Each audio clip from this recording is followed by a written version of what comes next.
بسم اللہ الرحمن الرحیم الحمد للہ الذی ہدانا لہذا وما کنا لنہتدی لولا ان ہدانا اللہ لقد جاءت رسل ربنا بالحق الصلاۃ والسلام علی النبی الامی المکی المدنی القرشی الہاشمی المطلبی الرسول المسدد المصطفى الامجد المحمود الاحمد ابی القاسم محمد صلوات اللہم صلی علی محمد وعلی محمد وعجل فرجہ. الصلاة والسلام على سید المطہر والامام المظفر والشجاع الغضنفر ابی شبیر شبر غالب علی کل غالب مطلوب کل طالب نقطۃ دائرۃ المطالب امام مشارق والمغارب اسد اللہ الغالب امیر المومنین علی ابن ابی طالب اللہم صلی علی محمد وعلی محمد وعجل فرجہ. الصلاۃ والسلام علی صاحب دعوت النبویہ وصالۃ الحیدریہ والعصمت الفاطمیہ والحلم الحسنیہ شجاعت الحسینیہ والعبادت السجادیہ والمآثر الباقریہ والآثار الجعفریہ والعلوم الکاظمیہ والحجج الرضویہ والجود التقویہ والنقاوت النقویہ والہیبۃ العسکریہ والغیبۃ الالہیہ القائم بالحق.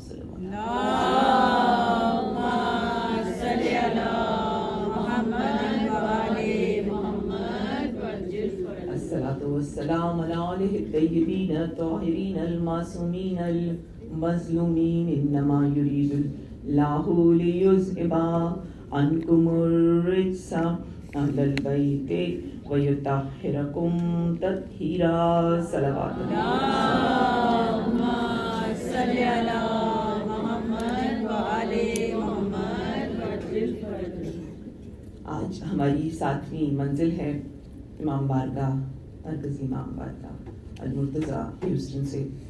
عنوان مسلسل ہے دا مسنگ لنک، اور اس مسنگ لنک کا جو سب ٹائٹل سمجھ لیجیے یا سب ہیڈنگ سمجھ لیجیے 250 سالہ امامت، دور امامت. اور اس دور امامت میں ہم سیکنڈ امامت کے اختتام تک پہنچ گئے تھے، اور آج سے انشاءاللہ ہم اس گفتگو کو مزید آگے بڑھانے کی کوشش کریں گے.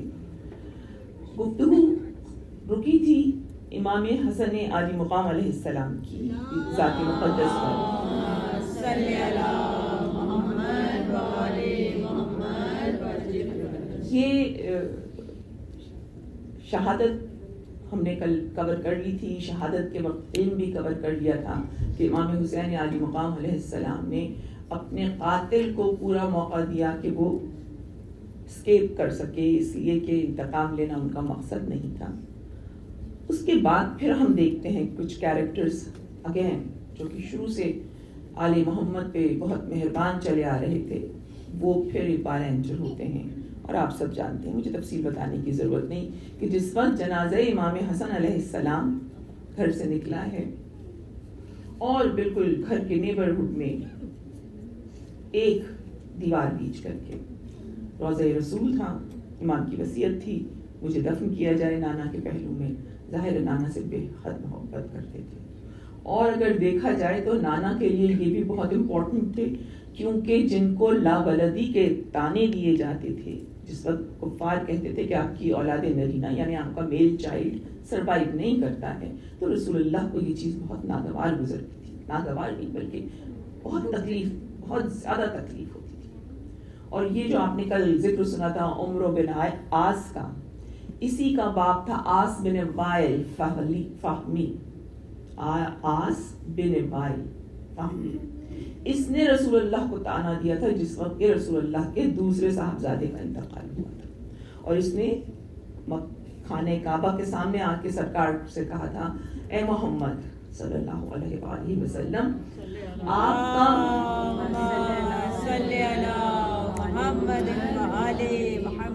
آپ کی اولاد نرینہ چونکہ نہیں زندہ رہتی تو بس جب آپ ختم ہوں گے تو آپ کا مشن بھی ختم ہو جائے گا.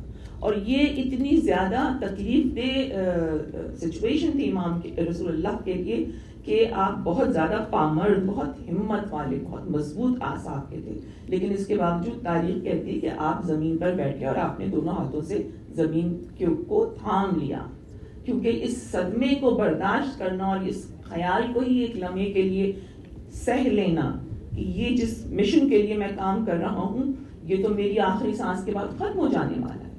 اس وقت سورہ کوثر نازل ہوئی تھی. تو آپ دیکھ رہے ہیں جو بغض آ رہا ہے ڈی این اے میں، اسی کا بیٹا عمرو بن آس تھا جس نے پھر امام علی کو کس قدر ٹف ٹائم دیا ہے. تو جس وقت امام حسن علیہ السلام کی ولادت ہوئی ہے تو وہ پہلی گھڑی تھی جب رسول اللہ کو یہ بالکل اطمینان ہو گیا کہ میرے بعد علی اور علی کے بعد علی کا فرزند حسن ہوگا جو کہ میرے دین کو آگے لے کر چلے گا. لہذا تفسیر سورہ کوثر،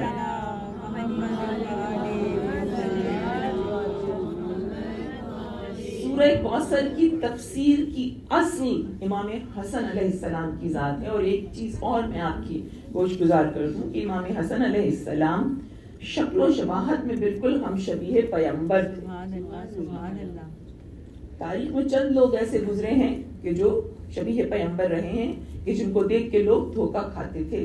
اس میں ایک تو صحابی تھے مصعب جو کہ جنگ احد میں شہید ہوئے تھے اور ان کے ہی دھوکے میں پھر یہ نعرہ بلند ہوا تھا کہ سرکار شہید ہوئے. دوسرے رسول اللہ کے ایک کازن تھے، چچا بھائی تھے، وہ بھی رسول اللہ سے بہت شباہت رکھتے تھے اور ان کی صاحبزادی تھیں جو علی اکبر کی ماں تھی. یہ جو ہمارے درمیان ایک اور غلط فہمی بہت زیادہ رہتی ہے کہ حضرت علی اکبر کی ماں جو تھی وہ معاویہ کی بہن تھی، یہ بالکل غلط چیز ہے. ان غلط باتوں کو اتنا پھیلا دیا گیا ہے کہ آپ اور میں بھی اس کو کوٹ کرتے ہیں. تو مجھے پتہ نہیں مجھے پرسوں بات یہ یاد رہے گی نہیں رہے گی، لیکن یہ جو ام لیلہ تھیں وہ کہیں سے بھی ابو سفیان کے گھرانے سے، اس کے قبیلے سے ہرگز نہیں تھی، بلکہ یہ رسول کے کازن کی نواسی تھی، بیٹی نواسی تھی. بہرحال اس کے بعد جو تیسری شکل بہت زیادہ ملتی تھی وہ امام حسن علیہ السلام کی تھی. اور وہ قول آپ نے بارہا سنا ہوگا جس میں رسول اللہ نے کہا کہ حسن سر سے لے کر سینے تک ہو بہو میری شکل ہے، اور سینے سے لے کر پاؤں تک حسین مجھ سے مشابہ ہیں. تو عملاً بھی مشابہ تھے اور شکلاً بھی مشابہ تھے. اب کتنی زیادہ محبت ہونی چاہیے ایسے صاحبزادے سے، ایسے فرد سے جو کہ شکل رسول ہو. لیکن آپ مسلمانوں کی محبت دیکھیے، محبت اتنی شدید تھی مسلمانوں کو کہ جہاں جہاں شباہت رسول نظر آتی تھی اس کو زیادہ سختی کے ساتھ، زیادہ درستی کے ساتھ اذیت پہنچانے کی کوشش کرتے تھے، گویا اس شکل کو مٹانے کی کوشش کرتے تھے. یہی چیز امام حسن کے ساتھ کی گئی کہ جنازہ آ رہا ہے اور ایک نانی جان خچر پہ سوار ہو کر سامنے کھڑی ہوئی ہے اور کہتی ہیں میں حسن کو دفن نہیں ہونے دوں گی. روایت بار آپ کی سنیے، مجھے اس تک جانا نہیں، مجھے صرف اشارہ دینا. یہاں پہ میں ایک اور مسنگ لنک کنیکٹ کرنا چاہتی ہوں جو مجھے پتا ہے آپ سب کو بڑے کچوکے لگاتا رہتا ہے، مجھے بھی لگاتا ہے. جب عامت الناس میں آپ جا کے کامن لوگوں میں یہ سنتی ہیں کہ رسول اللہ ایک خاص ام المومنین کے حجرے میں دفن ہوئے، اسٹریٹ نو. تاریخ یہ ثابت کرتی ہے، تاریخ اس امر کو ثابت کرتی ہے کہ وہ حجرہ ان بیوی کا نہیں تھا. کیوں نہیں تھا؟ اس لیے کہ اس حجرے میں بعد میں کتنی قبریں بن گئی؟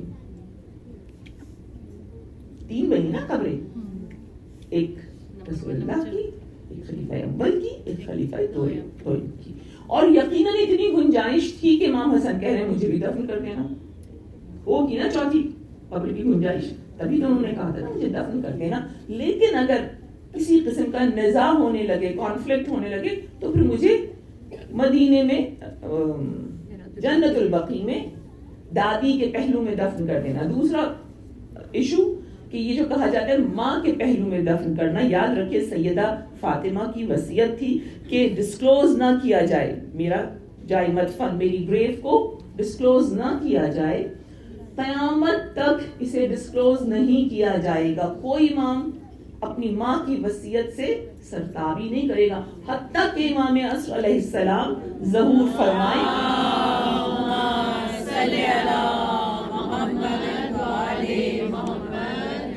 بلکہ وہ جو قبر آپ کو 4 اماموں کے سرحانے نظر آتی ہے وہ جناب فاطمہ بنت اسد کی قبر ہے. ان کا نام بھی فاطمہ تھا اور وہ بھی دادی تھی. ان کے پہلو میں یہ امام دفن ہوئے ہیں. یہاں پر یہ جو نانی جان ہیں یہ آئی خچر پہ سوار ہو کر اور انہوں نے کہا کہ میں دفن نہیں ہوئی. دلیل میں دے رہی تھی آپ کو. دلیل اس کی یہ ہے کہ ان کی یہ حجرہ ان کا نہیں تھا، اور اگر یہ حجرہ ان کا ہوتا تو بعد میں یہ اس میں رہتی. لیکن چونکہ یہ بہت میجورٹی کو لیڈ کر لیا کرتی تھی، لہٰذا انہوں نے اپنی اتھارٹی کہنا شروع کر دی کہ میں اجازت نہیں دوں گی دفن ہونے کی. یہ اپنے حجرے میں امام حسن کو دفن کرنے کے لیے نہیں بلکہ پہلو رسول میں امام حسن کو دفن کرنے سے مانے ہو رہی تھی. اس کی کافی ریزنز ہیں، اگر آپ چاہیں تو آپ یوٹیوب پہ جا کر دیکھ لیجیے، آپ کو سارے ریزنز مل جائیں گے. میں چونکہ ابھی آج 7ویں مجلس ہو گئی اور میں ابھی موضوع کی شروع میں ہوں، تو میں اس چیز کو صرف آپ کے ذہنوں میں ڈال کر کہ یہ بات طے شدہ ہے کہ آپ کا روزہ جو ہے وہ کسی بیوی کے حجرے میں نہیں. اور اسی وجہ سے امام حسن نے یہ کہا تھا مجھے دفن کرنا. اگر امام حسن ان کے حجرے میں جا کے دفن ہو رہے ہوتے تو امام حسن ان سے پوچھ لیتے کہ کیا نانی میں آپ کے اجازت ہے دفن ہونے کی؟ اجازت نہ لینا امام کا، آپ کو پتہ ہے ہمارے امام کتنے کانشیس ہوتے تھے. کربلا جا کے بھی پہلے زمین خریدی ہے پھر سامان اترا ہے، رائٹ؟ تو امام اتنے محتاط ہوتے تھے. یہ آئی، انہوں نے کہا میں حسن کو یہاں دفن نہیں ہونے دوں گی. ان کے ساتھ مروان تھا اور مروان کے ساتھ پورے بنی امیہ تھے. اور امام حسین کے پاس وصیت موجود تھی کہ بھائی اگر کانفلکٹ ہو تو مجھے لے جانا بقیے کی طرف. تو آپ سوچیں کتنی دیر لگی ہوگی ڈیسیشن میکنگ میں. امام حسین نے کتنے منٹ لیے ہوں گے. نہیں اجازت مل رہی، نزاع ہو رہا ہے، کانفلکٹ ہو رہا ہے. ایسے وقت کے اوپر سب سے اہم چیز کیا ہوتی ہے؟ جنازے کا احترام. تو obviously امام حسین کے پاس، امام حسین کے پاس آلٹرنیٹ موجود تھا. چند منٹوں میں رخ موڑ دیا گیا ہوگا نا. گلیوں کو سوچے کتنی تنگ گلیاں تھیں وہاں کی اور بقیہ کتنی دور تھا. لیکن چونکہ اتنا بغض تھا اسی وقت تیر چلا دیے.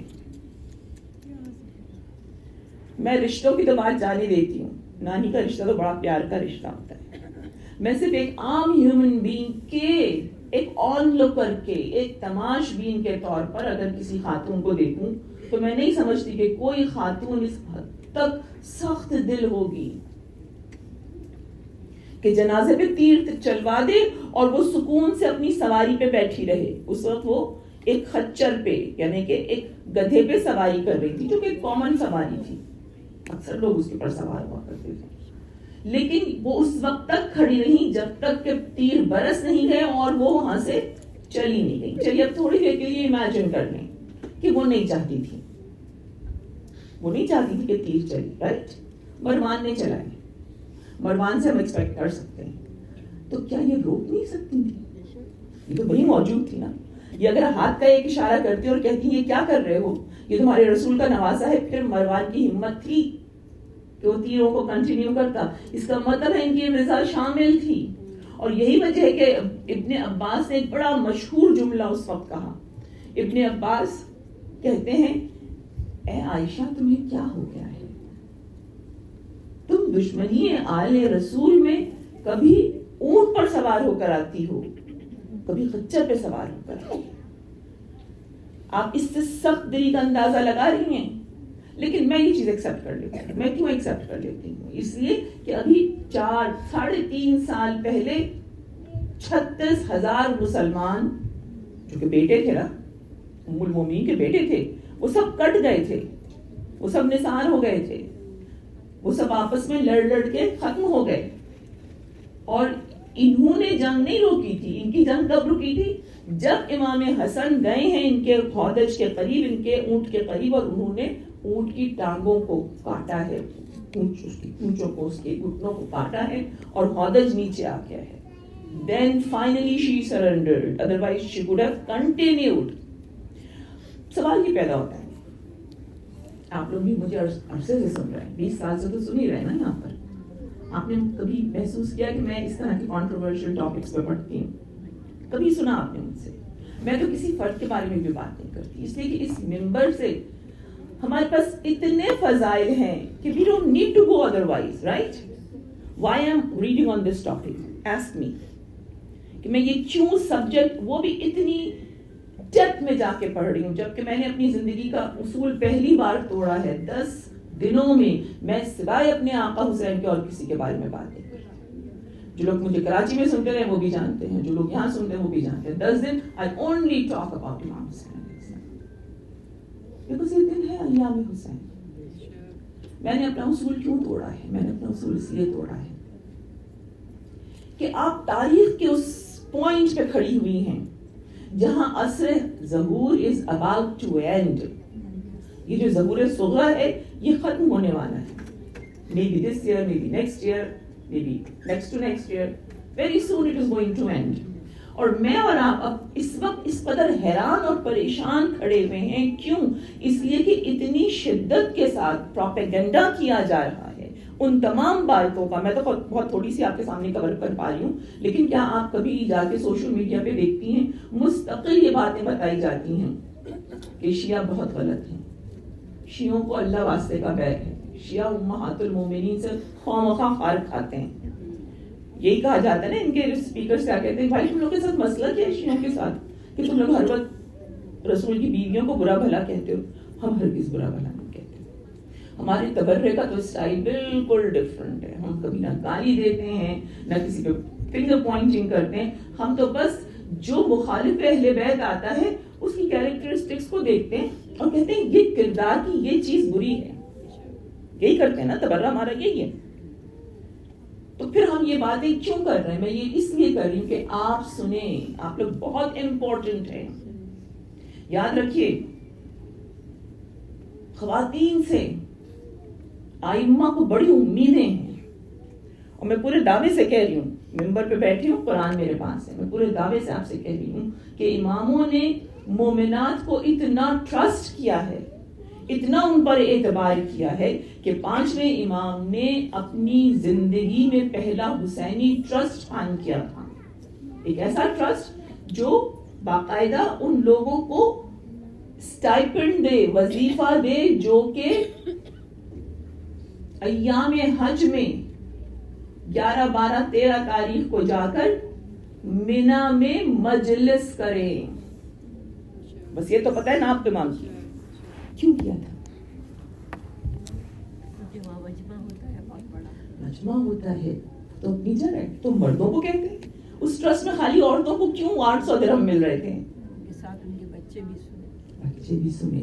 اس لیے کہ ماں عورت ہوتی ہے, اور عورت کے لیے امام علی نے کہا کہ عورت کی مثال پانی جیسی ہے. پانی کو جس ظرف میں ڈال دو, جس برتن میں ڈال دو, جس ویسل میں ڈال دو, اسی کی شیپ میں آ جائے گی. پانی کی پراپرٹیز وہی رہتی ہیں. اسٹیٹ چینج کرے گی نا میٹر میں, برف بن جائے گا پانی, بھاپ بن کے اڑ جائے گا, پانی کی طرح مایا رہے گا, لکوڈ رہے گا. پراپرٹیز وہی رہتی ہیں.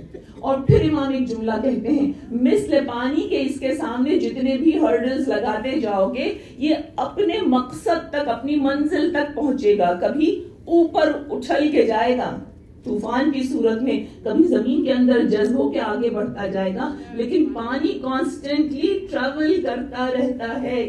آپ پہ اس لیے زور دیا اماموں نے کہ آپ نسلوں کی طہارت کی ضمانت ہیں، آپ نسلوں میں جذبہ حسینی، محبت حسینی، عشق حسینی کو جگانے والی ہیں، آپ کے دم سے مجلسیں قائم ہیں۔ معذرت کے ساتھ مرد تو ایک مجلس کر لے تو اس کے لیے وہ بھی بہت ہی چیلنجنگ ہے، اس لیے کہ اس کو سارا دن روزگار کمانا ہے، لیکن آپ میں سے کتنے ہی لوگ ہیں، خواتین ہیں جو روزانہ 3-4 مجلسیں کرتی ہیں، کہاں سے آتی ہیں؟ کیوں؟ اس لیے کہ آپ کے دل میں ایک آگ لگی ہوئی ہے، غم حسین کی آگ ہے، اور اس غم حسین کی آگ کے لیے آپ ہر جگہ شمع جلانے پہنچ جاتی ہیں۔ یہ عشق اللہ نے آپ کے دل میں ڈال دیا ہے، اور اس وجہ سے آپ کو حقائق پتہ ہونے چاہیے۔ مجھے کسی سے کوئی دشمنی، کسی سے کوئی بیر نہیں ہے، میں آپ کو صرف یہ بتانا چاہتی ہوں کہ جیسے جیسے یہ چیزیں شیپ ہو کے سامنے آ رہی ہیں، جیسے جیسے حق اور باطل کا کیمپ سامنے آ رہا ہے، ہمارے پاس کوئی تیسرا آپشن نہیں ہے۔ نعرہ حیدری، حسینیت زندہ باد، حسینیت زندہ باد، یزیدیت مردہ باد، یزیدیت مردہ باد، نعرہ حیدری، بابا سے بلند صلوات، اللہم صلی علی محمد وآل محمد۔ اس لیے خواتین کے رول کو سمجھنا ضروری ہے، اور ساتھ ہی ساتھ آپ کے پاس کرائٹیریا کیا ہے، آپ کے پاس ایک اسٹینڈرڈ ہے، اور وہ اسٹینڈرڈ ہے کیریکٹر کا، کردار کا۔ یہاں سے طہارت کا کردار کیسے آ رہا تھا، یہاں سے رضالت کا کردار کیسے آ رہا تھا، ذرا بھی آپ کو وہ کوالٹی، وہ خوبی تو نہیں کہہ سکتی اردو میں، وہ صفت نظر آنا شروع ہو جو باطل کی طرف سے آ رہی ہے، آپ کو وہیں کے اوپر اس کو انٹرسپٹ کرنا ہے، آپ کو وہیں کے اوپر ہائی لائٹ کرنا ہے۔ نہیں، حسینی کردار ایسا نہیں، حسین والے اس طرح رہتے ہیں، اور یہی وجہ ہے کہ یہ خواتین نسل در نسل نہ صرف مجالس کو قائم کرتی آئی ہیں، بلکہ ان مجالس کو پروموٹ کرنے کے ساتھ ساتھ ایسی قربانیاں دی ہیں۔ ایک بیٹا قربان ایک مجلس کی اجازت۔ جب منصور کا زمانہ آئے گا تو آپ نے دیکھا تھا نا کس طرح ایک عورت کے 9 بیٹے تھے، 9 بیٹے روز ایک بیٹا بیٹی تھی، اس کو ذبح کیا جاتا تھا اس کے سامنے، اور وہ اپنی آنکھیں پھیر کے علی اکبر کا ماتم کرتی تھی۔ 10ویں دن عاشور کے دن بیٹھی رو رہی تھی، وہ منصور ظالم وہ بھی وہیں بیٹھا ہوا تھا اپنی کرسی پہ، کہتا ہے کہ آج تجھے پتا چلا کہ تو نے اپنے سارے بیٹے گوا دیے؟ اس نے کہا میں بیٹوں پہ تو نہیں رو رہی، میں تو اس بات پہ رو رہی ہوں اللہ نے مجھے 10 بیٹے کیوں نہ دیے جو میں آج کی مجلس نہ کر سکی۔ یہ ماؤں کا جذبہ تھا جو مجلس آج آپ کے پاس پہنچی ہے، اور آپ ان مجلسوں کو ایز از چلانے میں کتنی محنت کر رہی ہیں یہ آپ جانتی ہیں۔ دامیں، درمیں، سخنیں، قدمیں، جو آپ سے ممکن ہوتا ہے آپ وہ کام کرتی چلی جاتی ہیں۔ ضروری نہیں کہ آپ پوری مجلس اون کر پائے، لیکن آپ جتنا کنٹریبیوٹ کر سکتی ہیں کسی بھی صورت میں وہ آپ کرتی ہیں تاکہ مجلس قائم رہے۔ اس لیے کہ اس مجلس کے لیے آپ کے 8ویں امام نے کہا، 8ویں امام صلی اللہ محمد وآل محمد، ان کی بھی اسٹریٹجی تھی۔ ان کی اسٹریٹجی کیا تھی کہ ان کو ایز اے کراؤن پرنس موقع ملا تھا کہ وہ دربار میں مجلس کر سکیں، تو انہوں نے کیا کرتے تھے، مجلس کو اسی اسٹینڈرڈ سے کرتے تھے جیسا کہ ایک شہزادہ کرے گا، رائٹ؟ تو ان کے باقاعدہ ریٹن انویٹیشنز جاتے تھے، جیسے آپ کارڈ بھیجتی ہیں ایسے امام بھی بھیجتے تھے۔ اس پہ لکھا کیا ہوتا تھا وہ سنیے، اس پہ یہ لکھا ہوتا تھا کہ میرے جد کا پرسہ دینے کے لیے ہماری مجلس میں آؤ اور ہمارے امر کو زندہ رکھو۔ امر کو زندہ رکھو، امر از آرڈر۔ تو امام یہ کہہ رہے ہیں کہ آل محمد کا آرڈر یہ ہے، یعنی اس کام کے ذریعے پہچانے جاتے ہیں حسینی. اس کام کو زندہ رکھنا تمہاری زندگی کا مقصد ہے. تمہاری زندگی میں اور کچھ نہیں ہے سوائے اس کے کہ عزائے حسین کو قائم رکھو, عزائے حسین کو پروموٹ کرتے رہو. تو یہ جو امر قائم رکھنا ہے آپ یہ کر رہی ہیں, آپ جس طرح کر رہی ہیں آپ کو پتا ہے. لیکن میں آپ کو یہ بتانا چاہتی تھی کہ یہ مجلس, یہ ٹاپک چوز کرنے کا مقصد یہ ہے کہ میں تو آپ کو صرف پوائنٹر دے کے چلی جاؤں گی, لیکن آپ اپنے دماغ میں صرف ایک اسٹینڈرڈ رکھیں کہ مجھے آل محمد سے کنیکٹڈ رہنا ہے. مجھے آل محمد سے کنیکٹڈ رہنا ہے. کس طرح سے کہ میں ان کو دیکھتی جاؤں, ان کے کردار کو دیکھتی جاؤں, ان کی کیریکٹرسٹکس کو دیکھتی جاؤں اور اسے اپنے اندر ڈھونڈتی جاؤں, اسے اپنے اندر انہانس کرتی جاؤں, اسے اپنے اندر عمل پذیری میں لاتے جاؤں. جیسا کہ آپ اسماء الحسنیٰ کے ساتھ کرتی ہیں. کیا کرتی ہیں اسماء الحسنیٰ کے ساتھ؟ پریکٹس میں اپنے اوپر لانے کی کوشش تو ایگزیکٹلی پریکٹس کرتے ہیں. اس کو جب کہتے ہیں تو چاہتے ہیں کہ وہ جو نام لے رہے ہیں وہ نام ہمارے پورے بدن میں سرایت کر جائے, خون کی طرح دوڑنے لگے. جب خون کی طرح دوڑنے لگے گا تو کیا ہوگا, اس کا اثر ظاہر ہوگا. اگر آپ یا رحیمو یا رحیمو یا رحیمو کہہ رہی ہیں تو اب آپ کو دوسروں پہ رحم کرنا لازم ہے. اگر آپ اپنے آپ کو اللہ کی رزاقیت سے کنیکٹ کر رہی ہیں تو آپ کو دوسرے کے لیے بھی رازق بننا پڑے گا. تو ایگزیکٹلی آپ آل محمد کے ساتھ بھی یہی کرتی ہیں کہ آپ ان کا کیریکٹر دیکھتی جاتی ہیں اور پھر آپ اپنے آپ کو ریفلیکٹ کرتی ہیں, کیا میرے اندر یہ چیز ہے. اچھا اگر یہ کوالٹی ہے تو کہیں ایسا تو نہیں کہ اس کی اپوزٹ کوالٹی بھی موجود ہو جو کہ ان دونوں کو نلیفائی کر رہی ہو. میرے اندر رحم ہے لیکن مخصوص ہے, ہر ایک کے لیے نہیں ہے, اور میں کہیں ظلم بھی کرتی ہوں تو پھر میں وہاں سے اپنے ظلم کو کنٹرول کرنا شروع کروں گی تاکہ میں ہر ایک کے لیے رحیم بن جاؤں, تاکہ میں نے جو یہ نیکی کمائی ہے اس نیکی کو میری برائی بھسم نہ کر دے. جیسے سرکار نے کہا تھا نا, ایک شخص نے سبحان اللہ کہا رسول اللہ کی موجودگی میں, تو آپ نے مسکرا کے کہا کہ تم ایک بار سبحان اللہ کہتے ہو اور تمہارے لیے ایک درخت جنت میں تعبیر ہو.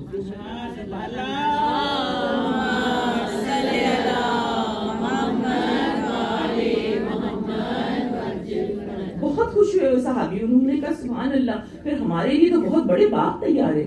آپ نے کہا ہاں بے شک, لیکن تم پھر اس کو خود جلا بھی تو دیتے ہو. کیسے جلا دیتے ہو؟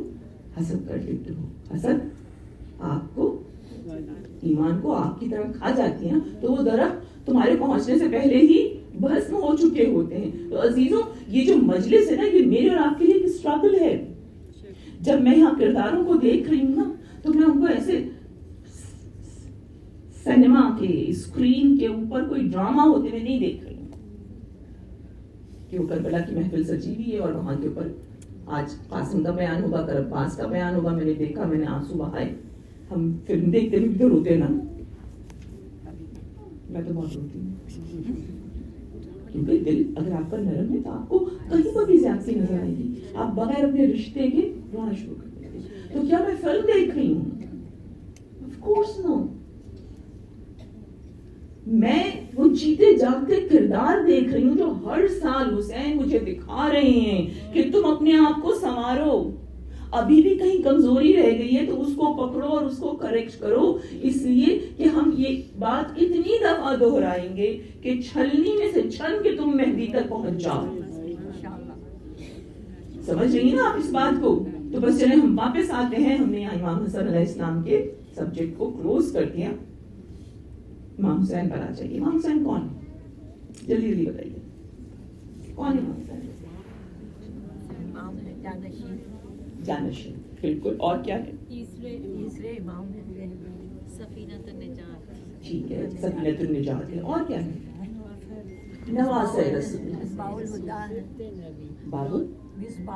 ہے. مصباح الہدا ہے, چراغ یعنی وہ مشعل جو کہ اندھیرے کو ختم کرتا ہے. چلیے اب آپ لوگ جواب دیتے جائیں گے. مجھے پتا ہے امام حسین علیہ السلام کی اتنی کوالٹیز ہیں, ہم پوری مجلس میں کرتے رہیں گے, ہر ایک مجلس جواب دیتا رہے گا. میں اپنے پوائنٹ پہ آتی ہوں. حسین پنجتن کے آخری تن ہے, رائٹ, آخری تن ہے. یہ 5 ہیں جو چادر کے ساتھ نیچے آئے تھے. ایگزیکٹلی. اور ان کو اللہ نے کہا تھا کہ یہ بالکل سلیکٹڈ ہیں, مصطفیٰ ہیں, اصطفیٰ ہیں, مرتضیٰ ہیں, ارجان. ہم نے انہیں چنا ہوا ہے, ہم نے ان کو اپنے نور سے بنایا ہے.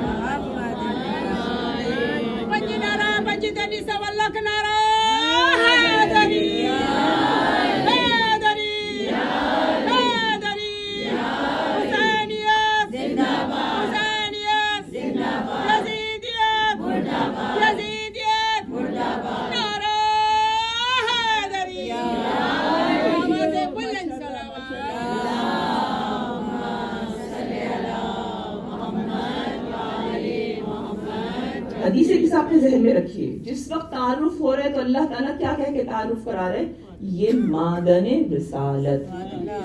مادن کہتے ہیں کان کو, مائنڈ کو کہتے ہیں, رائٹ. مائنڈ کیا ہوتی ہے, وہاں سے ایکچوئل چیز نکلتی ہے. ایکچوئل چیز جو ریئل چیز ہے, جو اصل چیز ہے, یعنی کہ جو جوہر ہے, جوہر نکلتا ہے نا مائنڈ کے اندر سے. تو اللہ کہہ رہے ہیں یہ جو پنجتن ہے یہ مادن رسالت ہے. اس سے پہلے اللہ نے کیا کہا تھا, ذرا جلدی جلدی یاد کیجئے. کیا کہا تھا, میں نے آسمان کا سائبان تانا, میں نے زمین کا فرش بچھایا, میں نے چاند ستارے ٹاکے, میں نے دریا میں کشتی چلائی. اس کے لیے, ان کے لیے, رائٹ. تو اس کا مطلب کیا ہے, if I want to be very precise, اس کا مطلب یہ ہے کہ ان کے وجود سے کائنات ہے اور ان کے نور کی روشنی سے پوری کائنات کا نظام چل رہا ہے. جو کچھ بھی خدا چاہتا تھا, یہی کہا تھا نا, انا کنز مخفیہ, میں تو چھپا ہوا خزانہ تھا. میں نے چاہا میری معرفت ہو, میں نے نور محمد آپ کو خلق کر دیا. اب یہ نور,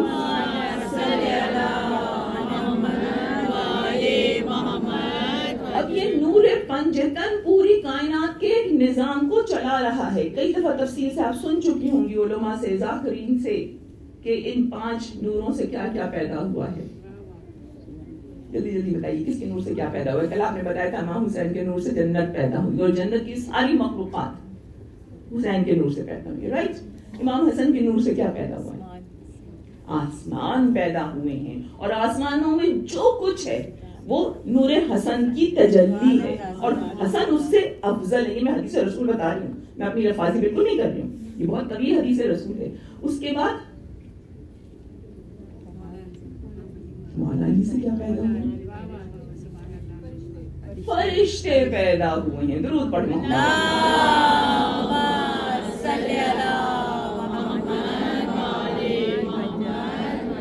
اب کتنا پاورفل یہ نور ہوگا کہ آپ کی ایک ایک عمل پر سینکڑوں فرشتے ہوئے ایک سیکنڈ میں خلق ہو جائے, اور اس نور میں کمی نہیں آ رہی.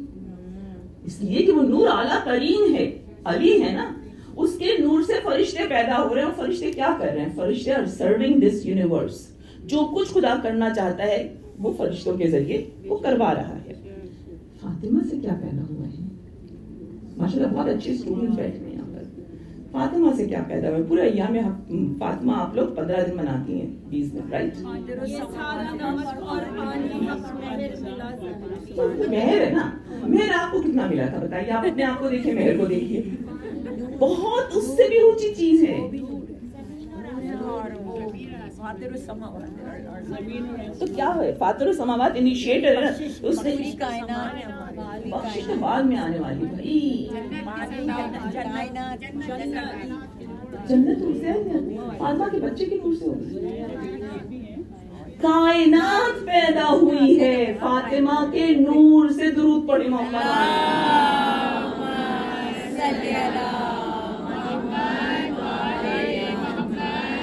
This universe is created by the noor of Fatima. Fatima is کائنات سے افضل ہے. یہ میں پنجتن کا بتا رہی ہوں آپ کو, رائٹ. اور پھر سرکار کے نور سے تو عرش خلق ہوا ہے. عرش کتنا بڑا ہے, کتنا بڑا ہے, میں یہاں پہ سب ڈسکرائب نہیں کر سکتی آپ کو. لیکن اللہ تعالیٰ, I'm just trying to relate and be precise, یہ جو 5 کن ہیں پوری کائنات of this moment and forever hereafter انہی کے نور سے بنی ہے. ان کے پاس ہدایت ہے, ان کو خدا کو پہچانوانا ہے, ان کو دین کو ایز ایز رکھنا ہے. یہ دین لائے ہیں, یہ دین مکمل کریں گے اور یہ دین پہ کبھی آنچ نہیں آنے دیں گے. پچھلے 35 سال سے 25 ایئر سے دین کو ہائی جیک کر لیا گیا ہے. دین کے ولی کوئی اور بن بیٹھے ہیں اور دین کہیں سے کہیں چلا گیا ہے اور اتنا زیادہ اپنے مرکز سے ہٹ چکا ہے کہ اب رسول کی مسند پر, رسول کے نام پر, اللہ کے پرچم کے نیچے ایک زانی بیٹھا ہے, ایک فاسق بیٹھا ہے, ایک جواری بیٹھا ہے, ایک شرابی بیٹھا ہے, ایک ایسا شخص بیٹھا ہے جس کے ایمان کا ہی نہیں پتا, جو برملا اپنے کفر کا اظہار کر رہا ہے. یہی کر رہا تھا نا یزید, کوئی پردہ رکھا تھا اس نے, سارے پردے توڑ دیے تھے. اب یہ حسین آخری ہیں, یہ پنجتن کے آخری فرد ہیں. حسین ابھی تک خاموشی سے for 56 years of his life he was quietly observing کہ شاید اس طریقے سے مسلمانوں کو ہوش آ جائے, شاید اس ٹیکنیک سے مسلمانوں کو ہوش آ جائے, شاید ان کو خلافت دے دینے سے مسلمان جو ہے وہ اسلام پر رہیں, شاید ان کو امارت دے دینے سے یہ اسلام پر رہیں, ان کو پاور دے دیا جائے یہ اسلام پہ ٹکیں. لیکن حسین کیا دیکھ رہے ہیں کہ وہ ہٹتے ہی جا رہے ہیں, ہٹتے ہی جا رہے ہیں, ہٹتے ہی جا رہے ہیں. اب حسین کے پاس صرف ایک چوائس رہ گئی تھی کہ اس اسلام کو جس کو بچانا ان کے لیے واجب ہے. پنجتن کے آخری تن تھے نا, اس کے بعد تو اگر وہ چلے جائیں تو پھر تو اس کی شعائیں آ رہی ہیں نا, اس کے نور آ رہے ہیں. ان کی اتنی ذمہ داری نہیں تھی جتنی حسین کی ذمہ داری ہے. حسین نے کہا میں اس طرح سے کھڑا ہوں گا اور میں اس طریقے سے اسلام کو آئیڈینٹیفائی کروں گا کہ قیامت تک اس پر باطل کی گرد ٹھہر نہیں پائے گی, اڑے گی ضرور, لیکن میں اس کو پھر سے ری بلڈ کر کے اس طرح سے سامنے لے کر آؤں گا کہ کسی مسلمان کی نظروں سے یہ چھپ نہیں سکے گی. حسین نے جو ان کا مرتبہ تھا, جو ان کا قد کاٹ تھا, جو خدا نے ان کو ڈیزگنیشن دیا تھا, اس کے حساب سے مقابلہ کیا تھا. حسین کے مقابلے کے بعد پھر کسی کو ضرورت نہیں رہی کہ وہ آ کے اسلام کو آئیڈینٹیفائی کرے. اسلام کو ڈیفینڈ ضرور کرتے رہے تمام امام, لیکن جس طریقے سے حسین نے اسٹرائک کیا ہے اس طرح کسی نے نہیں کیا ہے. آپ حسین کے مقام کو سمجھنے کی کوشش کریں کہ پوری کائنات کا جو ایول تھا وہ اس وقت عمر ابن سعد کی صورت میں حسین کے سامنے کھڑے تھا, اور پھر پوری ہائرارکی تھی, رائٹ, اس کے اوپر عمر ابن زیاد کے اوپر یزید, رائٹ, اور اگر یزید کے پیچھے چلے جائیں تو اس کا پورا قبیلہ کھڑا ہوا تھا. مسلمان اتنے برس سے صرف یہ دیکھ رہے تھے کہ آل محمد سے الگ کر دیا. رسول نے جاتے جاتے کہا تھا یہ قرآن, یہ میری فیملی, یہ دونوں بالکل برابر ہیں, ان میں سے کسی ایک کو نہ چھوڑنا. مسلمانوں نے چھوڑ کر دیکھ لیا اور اس کے بعد اسلام ختم ہو گیا. آپ اسٹیٹمنٹ پڑھیے گا, میں اپنی بچیوں کو کہتی ہوں, یہ کتاب ہے منزل ب منزل کربلا, اور اس کا انگلش ورژن نہ صرف موجود ہے ان رائٹنگ بلکہ یہ آڈیو بک کی صورت میں بھی ہے, تو آپ اپنی گاڑی میں اس کو لگا کر سن سکتی ہیں. محمد صادق نجمی کی کتاب ہے منزل ب منزل کربلا. اس میں صرف انہوں نے امام کے اسٹیٹمنٹس بتائے جو امام نے کہا انکار بیعت سے لے کر آخری سانس تک, جو امام اسٹیٹمنٹس دیتے رہے, سرمنز دیتے رہے, ایپسٹلز لکھتے رہے, وہ سب کے سب انہوں نے یہاں پہ اکٹھے کر لیے ہیں. اس میں آپ جا کر دیکھیے گا امام سے جب سوال بیعت کیا ہے اور امام نکل گئے اور دوسرے دن پھر وہی مروان سامنے آئے اور مروان نے کہا میں آپ کا بہت بڑا خیر خواہ ہوں, میں آپ سے کہتا ہوں یزید کی بیعت کر لیے ورنہ مارے جائیں گے. امام نے اسٹیٹمنٹ دیا تھا, امام نے کہا تھا امام نے کہا تھا میرا گھر وہ ہے, پہلے یزید کا تعارف کرایا تھا, وہ جا کے کتاب میں پڑھیے گا. امام اپنے بارے میں کہتے ہیں میرا گھر وہ ہے کہ جہاں فرشتے اترا کرتے ہیں, میرے گھر میں وحی کی آمد و رفت ہے.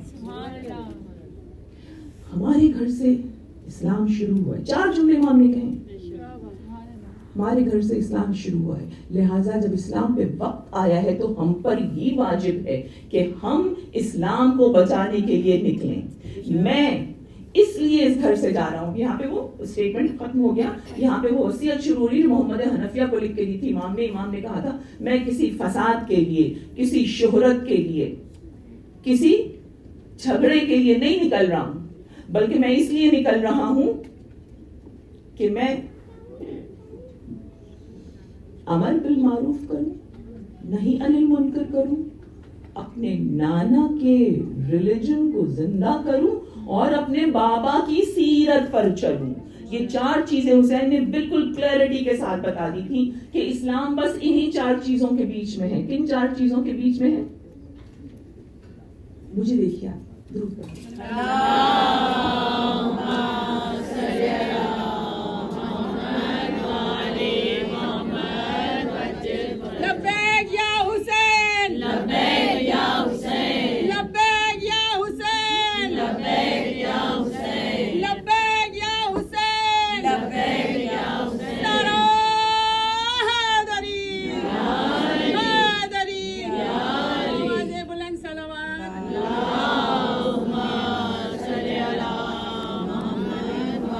فرش ازا سے آپ نے دین سیکھا ہے, اسی فرش ازا پہ آپ کے دین کی حفاظت ہو رہی ہے, اور اسی فرش ازا پہ ایک ایسا پورٹل ہے کہ اگر وہ کھل گیا آپ کے لیے تو آپ ڈائریکٹ امام زمانہ تک جائیں گے. اس مجلس کی ورتھ کو سمجھیے,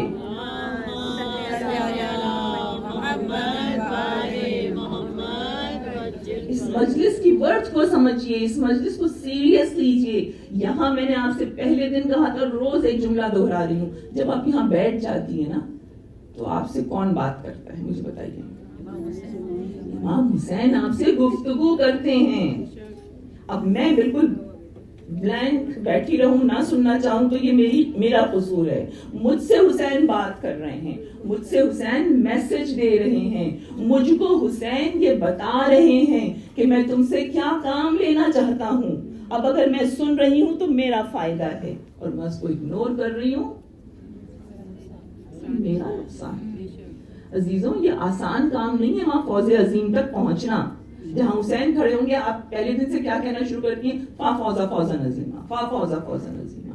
مجھے تو کاش موقع ملتا میں حسین کے ساتھ اس وقت کامیابی میں شامل ہو جاتی. حسین کریم ہے, میں نے حسین سے زیادہ کسی کو کریم نہیں دیکھا. اور میں آپ کو بتاؤں, میں آج سوچ رہی تھی امام حسین کے کچھ واقعات ذہن دماغ میں آ رہے تھے, تو مجھے ان واقعات میں, اور آپ نے بہت سنے ہیں, ان واقعات میں جو ایک کامن چیز نظر آ رہی تھی نا, کہ حسین جب کسی پہ مہربانی کرتے تھے نا تو صرف ایک چیز دیتے تھے. غور سے سنیے گا, کہیں پر بھی حسین خوش ہو گئے, کہیں پر کسی نے حسین سے صدقہ مانگ لیا, پیسہ دے دیا, لیکن اس کے بعد ایک چیز دی ہے. کہیں حسین نے کسی کا علم ٹیسٹ کیا, وہ کوالیفائی کر گیا, حسین نے اس کو ایک ہی چیز دی. کہیں کوئی کنیز پھول لے کر آ گئی, سنا ہوا ہے نا واقعہ آپ نے, امام صبح نماز پڑھ کر آ رہے تھے, ایک کنیز گھر کے صحن سے پھول چن رہی تھی, امام سامنے آ گئے, اس نے بڑھا دیا امام کو, امام نے قبول کر لیا. کوئی کنیز سلام کر لی حسین کو. اب میں کتنے واقعے بتاؤں, اپنے موضوع سے ہٹ جاؤں گی. سب میں ایک کامن بات تھی, جس وقت حسین جواب دیتے تھے, عطا دیتے تھے, تو ایک جملہ کہتے تھے. میں نے کل واقعہ سنایا تھا نا آپ کو کہ وہ ٹوائلٹ کے فرش پہ روٹی کا ٹکڑا پڑا ہوا تھا, حسین نے دیکھا, اس کو اٹھا لیا, جھاڑا, اس کو غلام کو دے دیا. اس کے بعد قیلولہ کرنے چلے گئے, سونے چلے گئے, نیپ لینے چلے گئے. واپس آئے, غلام سے کہا وہ روٹی کا ٹکڑا کہاں ہے؟ وہ بیچارہ ڈر گیا. اس نے کہا مولا وہ تو میں نے کھا لیا, مجھے تو نہیں تھا کہ آپ کو یہ یاد بھی رہے گا. امام نے کہا تم نے کھا لیا؟ اب حسین کا جواب سنیے, اور یہ جواب اپنے ذہن میں رکھ کے جائیے گا بارگاہ میں سلام کر. حسین نے کہا جا, میں نے تجھ کو آزاد کیا. ہر بات پہ آزاد کرتے تھے. اور اگلا جملہ کیا کہتے تھے؟ اگلا جملہ کہتے تھے تجھے چونکہ خدا نے جہنم کی آگ سے آزاد کر دیا, تو اب حسین بھی تجھے اپنا غلام نہیں رکھ سکتا. تو حسین کی بارگاہ میں ایک پھول لے کے جائیں گی نا آپ, حسین آپ کو آگ سے آزاد کریں گے. حسین کی بارگاہ میں ایک سلام کریں گی نا, حسین آپ کو جہنم کی آگ سے آزاد کریں گے. حسین سے زیادہ کوئی کریم نہیں ہے عزیزوں. اور اس وقت حسین آپ سے گفتگو کر رہے ہیں. آپ کی پوری حسیات صرف حسین پہ فوکس ہونی چاہیے. میں کیسے حسین کی نظروں میں آ سکوں, میں کیسے حسین سے قبولیت حاصل کر سکوں, میں کیسے حسین کی عزا اس طرح کر سکوں کہ حسین یہ کہے ہاں اس نے اپنی پوری کیپیسٹی بھر میری عزاداری کی ہے. Don't take it casual, don't take it easy. یہ آپ کے پاس سب سے فاسٹسٹ ٹریک ہے. یہ آپ کے پاس ایک پورٹل کھل جاتا ہے جس سے آپ یہاں سے سفر کریں گی, جنت میں جا کے لینڈ کریں گی. کیوں؟ اس لیے کہ حسین جنت کے مالک ہیں. حسین کی نظر آپ کے دل پر ہے, حسین کی نظر آپ کے ذہن پر ہے, اور حسین اس وقت اپنے ہر غلام اور ہر کنیز کو مہدی تک پہنچانا چاہتے ہیں. وہ نہیں چاہتے جیسے میں قلت کا شکار ہوا تھا ایسے ہی بھی پیچھے رہ جائیں. اب صرف آپ کی طرف سے ایفرٹس کی ضرورت ہے. ایک بار درود پڑھی محمد اللہم صلی علی محمد و آل محمد.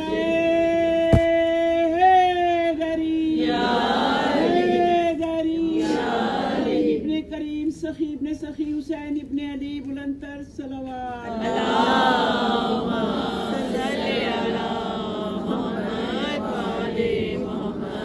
مجھے امام حسین علیہ السلام کے چیلنجز نہیں بتانے. I have described everything and you know it very well.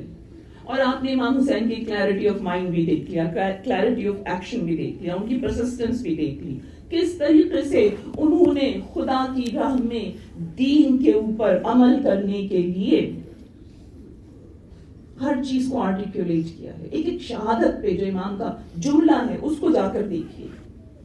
جس شہید کے جنازے پہ جا کے, چاہے وہ دوست ہو, چاہے وہ غلام ہو, چاہے وہ بیٹا ہو, چاہے وہ شیر خوار ہو, ہر ایک پہ جا کے ایک اسٹیٹمنٹ حسین دے رہے ہیں. ان اسٹیٹمنٹس کو جا کے پڑھیے. کس طریقے سے حسین یہ بتا رہے ہیں کہ اس کا درجہ کیا ہے. حبیب ابن مظاہر کے جنازے پہ کیا کہا تھا؟ تم ایک شب میں پورا قرآن ختم کر دے. تو حسین کا دوست بننا ہے تو قرآن تو پڑھنا پڑے گا نا. کبھی جا کر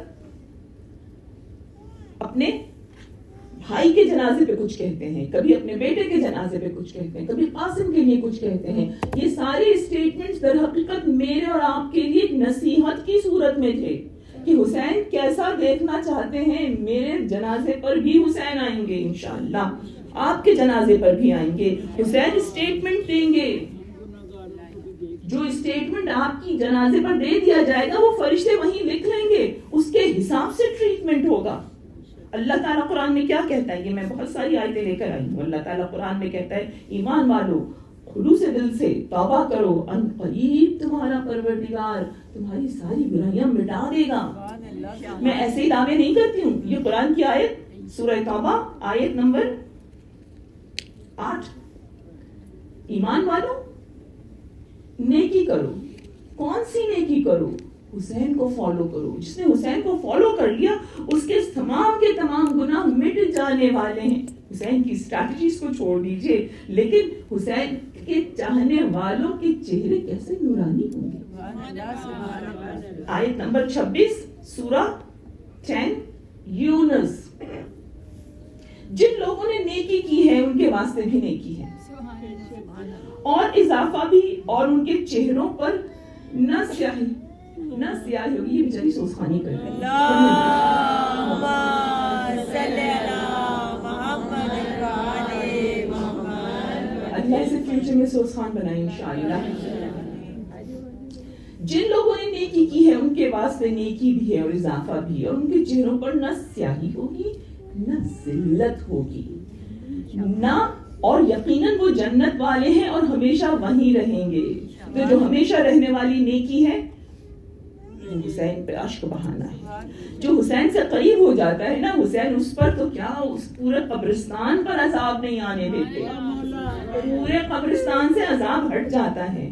اور جو غم حسین کو ایزی لیتے ہیں, اس کا مذاق اڑاتے ہیں, اس کو تاریخ کا واقعہ کہتے ہیں. اور جن لوگوں نے برائیاں کمائی ہیں, یہ اگلی آیت ہے, آیت نمبر 11 سوری 27 آیت نمبر 27 اور 10ویں سورہ ہے. جن لوگوں نے برائیاں کمائی ہیں ان کے لیے ہر برائی کے بدلے ویسی ہی برائی ہے. ان کے چہروں پر گناہوں کی سیاہی بھی ہوگی اور ان کو عذاب سے بچانے والا کوئی نہ ہوگا. ان کے چہرے ورڈ ٹو ورڈ پڑھ رہی ہوں, ان کے چہرے پر جیسے سیاہ رات کی تاریکی کا پردہ ڈال دیا گیا ہوگا.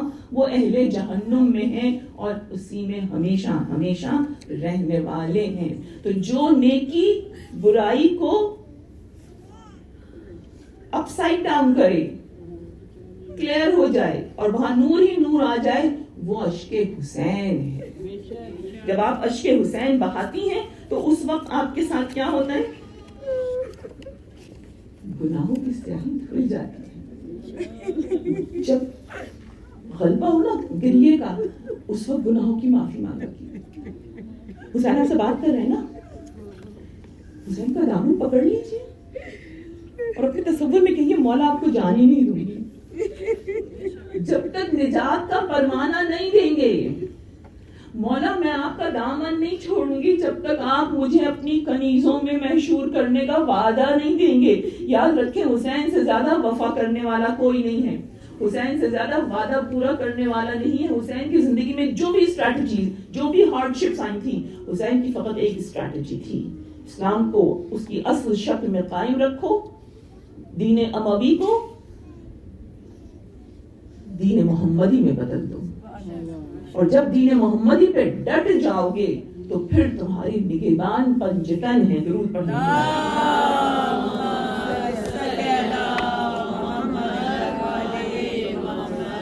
ہم نے امام صاحب کی اسٹریٹجی بلند ترین صلوات.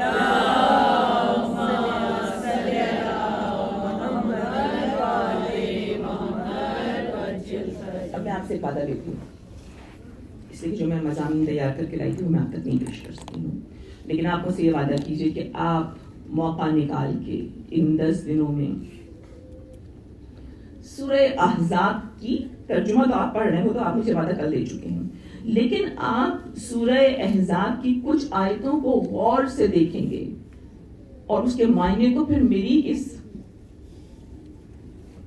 ورک شاپ سے ریلیٹ کریں گے, سوری اس مجلس سے ریلیٹ کریں گے. نمبر نوٹ کر رہے ہیں آپ لوگ؟ سورہ احزاب 33 چیپٹر ہے, اس کی آیتیں 28 سے لے کر 36 تک, 28 سے لے کے 36 تک اس کا ترجمہ جا کے پڑھیے گا. 28 سے لے کر 33 تک آپ کو رسول کی بیویوں کا ذکر نظر آئے گا, جو کہ میں آپ کو بتانا چاہ رہی ہوں. کیوں بتانا چاہ رہی ہوں؟ اس لیے کہ اس وقت ان کو ہی اہل بیت کے پیرالل لایا جا رہا ہے, اور یہ جو آیت نمبر 33 ہے یہی سب سے زیادہ کنٹروورشل ہے, اس لیے کہ اس آیت کا ترجمہ میں پڑھ لیتی ہوں, میں باقی تو نہیں پڑھ رہی, آپ پڑھیے گا. اس آیت کا میں ترجمہ پڑھتی ہوں, پورا مضمون آپ کے ذہن میں آ جائے گا. رسول کی بیویوں اپنے گھر میں بیٹھی رہو, اب نہ اونٹ پہ بیٹھنے کی اجازت مل رہی ہے نہ خچر پر, پتا تھا نا اللہ کو, پہلے ہی وارن کر دیا. اور اپنے گھروں میں بیٹھی رہو, پہلی جاہلیت جیسا بناؤ سنگھار نہ کرو, نماز قائم کرو, زکوٰۃ ادا کرو, اللہ اور اس کے رسول کی اطاعت کرو. اب یہ آخری پارٹ شروع ہو رہا ہے جو کہ کنٹروورشل مسلمانوں نے کرتے ہیں. آخری پارٹ کیا ہے؟ انما یرید اللہ لیذھب عنکم الرجس ویطہرکم تطہیرا. ہم کلیم کرتے ہیں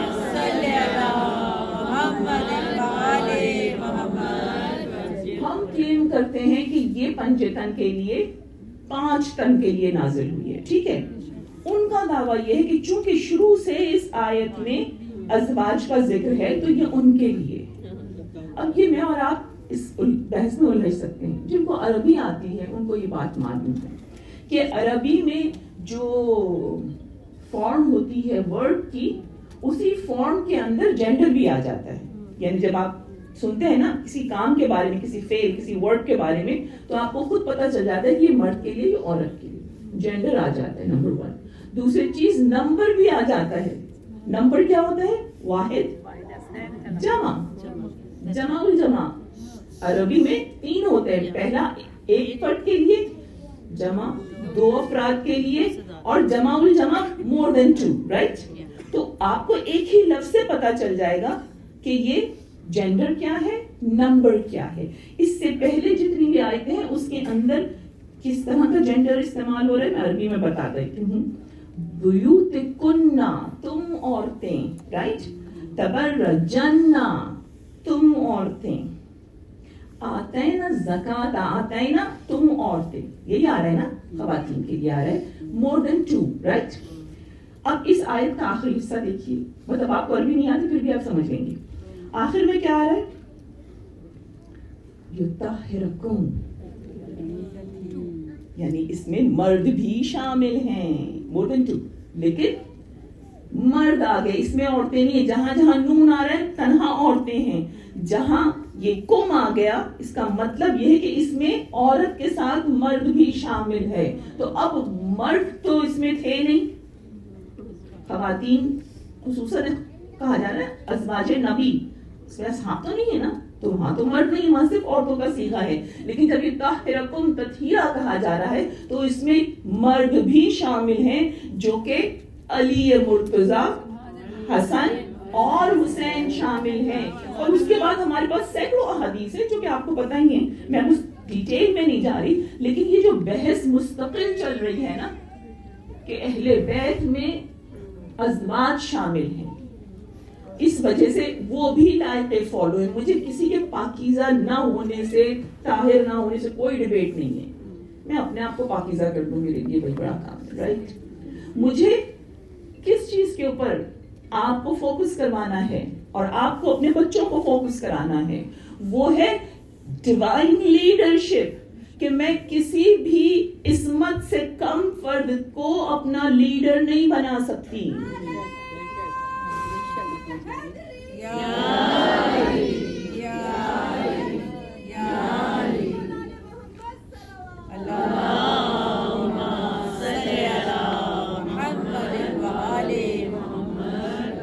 اگر آپ اس کے آگے کی آیتیں پڑھ لیں گے, خصوصاً ایک آیت چھوڑ کے جو نیکسٹ آیت ہے, تو آپ کو پتا چل جائے گا کہ اللہ تعالیٰ is very very concerned about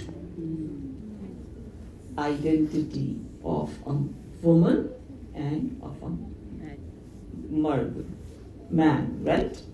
وہ جو آیت ہے وہ بالکل کلیئرلی بتا رہی ہے اسلام لانے والے مرد, اسلام لانے والی عورت, ایمان لانے والے مرد, ایمان لانے والی عورت, قناعت کرنے والے مرد, قناعت کرنے والی عورتیں, نماز پڑھنے والے مرد, نماز پڑھنے والی عورتیں, زکات دینے والی مرد, زکات دینے والی عورتیں. پورے 10 ایٹریبیوٹس بتائے ہیں اس آیت کے اندر, یعنی کہ آیت نمبر 35 36 میں دیکھیے گا آپ جا کر, پوری ڈیٹیل دی ہوئی ہے. تو اللہ تعالیٰ یہ سارے کام کرانے کے لیے اس نے کچھ لوگوں کو میڈیٹر چنا ہوا ہے جو پاک ہیں, پاکیزہ ہیں, طاہر ہیں, پرفیکٹ ہیں, اور وہی ہمارے رول ماڈل ہیں. اور وہ سلسلہ چلتے چلتے کبھی غیبت میں چلا گیا, کبھی غیبت سے باہر آئے گا, لیکن ہم صرف اسی پر ایمان لائیں گے جو عصمت کے درجے پر فائز ہوگا, جس کا کردار کامل ہوگا, جس کا کردار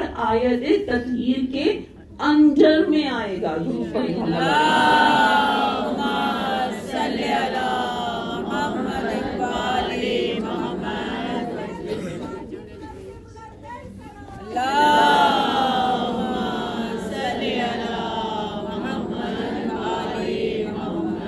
بہت تیزی سے جا رہا ہے, میں یہیں پہ روکتی ہوں. امام کے سبجیکٹ کو انشاءاللہ کل کنٹینیو کریں گے, امام سجاد علیہ السلام سے. اور ظاہر ہے پھر ہمارے پاس بالکل ٹائم نہیں رہ گیا ہے, تو ہم اس کو بہت ہی بریف کریں گے. کل میں نے آپ کے سامنے معصومین کی ماؤں میں سے تقریباً 7 بتا دی تھی نا, ٹھیک ہے, 5ویں امام تک بتائیں. اب میں آپ کو سب مکس کر کے بتا رہی ہوں, میں الگ الگ نام نہیں بتا رہی, میرے پاس نام بھی لکھے ہوئے ہیں, جگہ بھی لکھی ہوئی ہیں, لیکن پھر وقت اتنا نہیں ہے اور آپ کی تھکن بھی پیش نظر ہوتی ہے کہ آپ کو بہت ساری مجلسوں میں جانا ہوتا ہے. 7ویں امام تک, ٹھیک ہے. تو اب یہ میں آپ کو صرف جو میں تو بریف بتا رہی ہوں, الگ الگ نہیں بتا رہی ہوں. 8ویں امام, سوری 8ویں معصوم, 6ٹھے امام, یہاں تک ہم نے بتا دیا تھا. 9ویں امام, سوری 7ویں امام سے شروع کرتے ہیں. میں معصوم کی بات نہیں کر رہی, میں امام کی بات کر رہی ہوں. 7ویں امام سے لے کر 12ویں امام تک ایک چیز کامن ہے, آپ سب کی مائیں باہر سے تشریف لائی ہیں, باہر سے تشریف لائی ہیں. نام ایک دفعہ لے لوں, امام موسی کاظم علیہ السلام کی والدہ تھیں حمیدہ بربریہ, ٹھیک ہے. اس کے بعد 8ویں امام کی ماں تھیں, ان کے کئی نام ہیں, ان کا نام نجمہ بھی ہے, ام البنین بھی ہے, تکتم بھی ہے, سمانہ بھی ہے, سکن بھی ہے, عروہ بھی ہے, اقلیم بھی ہے. یہ بھی باہر سے آئی تھیں. کہاں سے آئی تھیں؟ یہ جو امام موسی کاظم کی تھیں ماں, یہ اندلس سے آئی تھیں, نارتھ افریقہ. کاؤنٹ کیجئے گا کتنی نارتھ افریقہ سے آئی ہیں. یہ 8ویں امام کی جو ماں تھیں یہ ایجپٹ سے آئی تھیں, نارتھ افریقہ, ٹھیک ہے. 9ویں امام امام محمد تقی کی جو ماں تھیں ان کا نام تھا سبیکہ یا خیزران, اور ایک اور نام تھا درہ, اور یہ ماریہ قبطیہ کی نسل سے تھی. ماریہ قبطیہ کی نسل سے 3 اماموں کی مائیں آئی ہیں. یہ کہاں سے آئی تھیں؟ یہ ایتھوپیا سے آئی تھیں, نارتھ افریقہ, ٹھیک ہے. اس کے بعد امام علی الحادی, امام علی النقی, اور ان کا لقب ہادی ہے. ان کی ماں کا نام تھا سمانہ مغربیہ. مغربیہ سے ہمیں یہ لگتا ہے کہ یہ شاید یورپ سے آئی ہوں, نہیں, یہ بھی نارتھ افریقہ سے آئی تھی. نارتھ افریقہ کا جو ویسٹرن بارڈر تھا یہ وہاں سے آئی تھی, یہ موروکو سے آئی تھی, ٹھیک ہے. سمانہ مغربیہ تھیں, یہ بھی نارتھ افریقہ کی. اس کے بعد امام حسن العسکری آتے ہیں. ان کی والدہ کا نام سوسن یا حدیث, حدیث حدیث بیان کرنے والی, سلیل اور جدہ ہے. 3 نام ہیں. جدہ جو ہے وہ اس لیے کہا جاتا ہے کہ یہ 12ویں امام کی دادی ہے, تو دادی کو جدہ کہا جاتا ہے, تو اس وجہ سے ان کا نام, ویسے ان کا ایکچوئل نیم جو ہے وہ یا حدیث ہے یا سوسن ہے. یہ بھی ماریہ قبطیہ کی اس میں سے آ رہی ہیں, لینیج میں سے. اور ان کے لیے 10ویں امام نے کیا کہا تھا؟ 10ویں امام نے کہا تھا سلیل ہر طرح کی نقص, کمزوری, برائی, عیب اور آفات سے پاک ہیں. میں مستقل ایک ہی چیز پہ زور دے رہی ہوں کہ باہر سے آنے والا بھی پیورٹی میں پرفیکٹ ہوتا تھا, اپنے کردار کی پاکیزگی میں اس قدر پرفیکٹ ہوتا تھا. کیوں؟ اس لیے کہ اس کو 9 مہینے اپنے بدن میں وقت کے امام کو کیری کرنا. اور ہمارے یہاں عصمت کی پہلی شرط طہارت ہے, اور یاد رکھیے کہ جہاں طہارت نہیں ہے وہاں شیطانیت آ جاتی ہے. اسی وجہ سے حیا کو ایمان کا سب سے اہم جزو کہا جاتا ہے, اور حیا نہ ہو تو عقل نہیں ہے. آدمی تیز ہو سکتا ہے, چالاک ہو سکتا ہے, لیکن عقل مند نہیں ہو سکتا. سنی ہوئی آپ لوگوں نے حدیث, اور میں دہراؤں گی نہیں, بہت کم ہے, لیکن جہاں عقل ہے وہیں پر ایمان ہے. میں نے یہ نہیں کہا کہ جہاں ایمان ہے وہاں عقل ہے, اس بات کو سمجھیے گا. جہاں عقل ہے وہی ایمان ہے, اور ایمان کب رہتا ہے؟ جب حیا ہوتی ہے. حیا اللہ سے کی جاتی ہے گناہ سے بچنے کے لیے, غلط خیال سے بچنے کے لیے, اپنے نفس کو کنٹرول کرنے کے لیے. تو یہ امام حسن عسکری کی جو والدہ تھیں حدیث, یہ اس درجے پہ تھیں کہ ان کے شوہر یہ کہہ رہے ہیں کہ یہ ہر طرح کے عیب سے پاک ہیں. اس کے بعد ہمارے 12ویں امام آ جاتے ہیں نرجس خاتون. اچھا, یہ بھی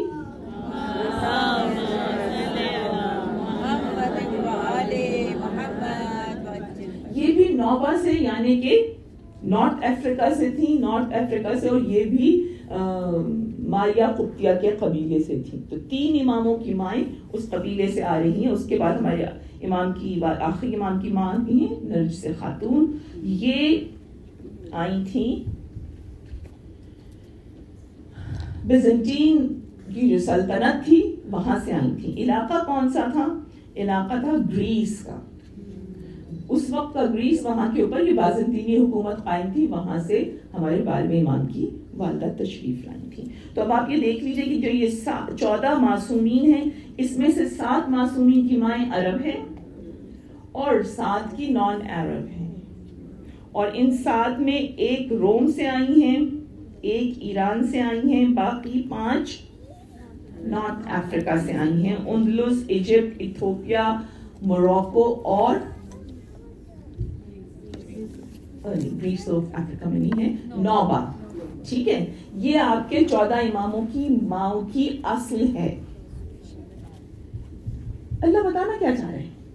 اللہ یہ بتانا چاہ رہا ہے کہ ہم نے جہاں جہاں گڈنس بکھری ہوئی ہے اس سب کو اکٹھا کر دیا, اور ان سب کو ہم اپنے امام تک لے کر آئے. جہاں جہاں جینس کی پاکیزہ, اس طہارت کو کبھی کنیزی کے روپ میں, کبھی قیدی کے روپ میں ٹریول کراتے کراتے کراتے جو اصل طہارت کا گھر تھا, مرکز تھا, وہاں پر جمع کر دیا. اور اس میں سے 2 رائل بلڈ ہیں, ایک کے بارے میں مجھے کنفرمیشن نہیں ہو سکی, 2 تو ڈیفینیٹ رائل بلڈ.